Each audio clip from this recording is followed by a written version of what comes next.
To gaming now. For the first time ever, revenues from esports in the US are expected to surpass $1 billion this year. Professional electronic sports airs on major sport networks, and college teams have seasons filled with competitions. As CGTN's Mark New reports, it's increasingly becoming a part of even younger academic institutions, including high school. Alright, ready for this? At Miramonte High School in Orinda, California, the esports club meets to practice their skills. It's basically just to be ready for anything. Team members also study gameplay recordings of their upcoming opponents from Las Vegas. So we're going to make a hole in this wall right here so we have a better angle on this door. So that way when they come from this side of the map, we can see them all the way from this side of the map, shoot them right there. With 45 members, Miramonte's esports club is thriving, despite originally being rejected by school administrators until Steichen changed their minds.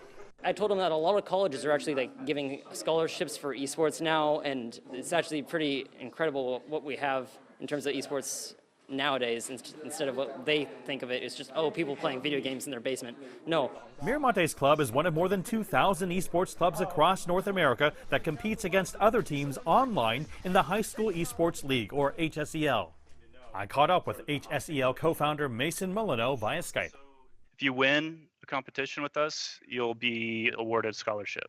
We've helped facilitate last year about $16 million in scholarships. Now, outside of that, we have a recruiting base of over 100 recruiters from across the country that pull from our league.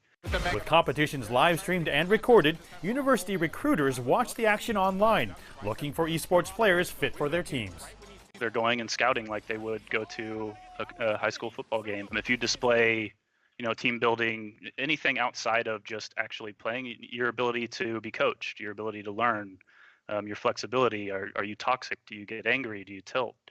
Those are all big deciding factors. High School Esports League has even partnered with a principal and a teacher to come up with an accredited curriculum called Gaming Concepts. It teaches students team building concepts, as well as how to deal with online toxic behavior. It's already in a handful of schools, and HSEL says hundreds more are considering it.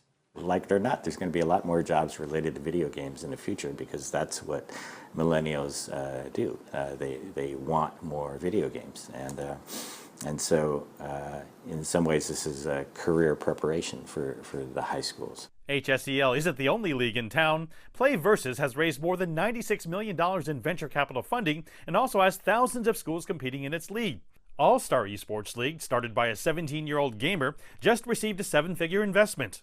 And if you look over at something like, the NBA or the NFL, they have all this infrastructure that they've built up over decades. Esports doesn't have that, and if you create these structures underneath it, you can surface a lot more of the talent. They're there. For Miramonte, studying and planning paid off as their team handily blew away the team from Las Vegas. Still, none of the team members I spoke to envisioned becoming professional esports players, saying reaching that level was just too difficult. Oh, so close. You missed it. Club President Steichen says what's more important is that players like himself, who have never been athletic enough to play traditional sports, have finally found an activity where they can utilize their talents and win or lose as a team. That's why we're reinforced this wall. Mark New, CGTN, Orinda, California.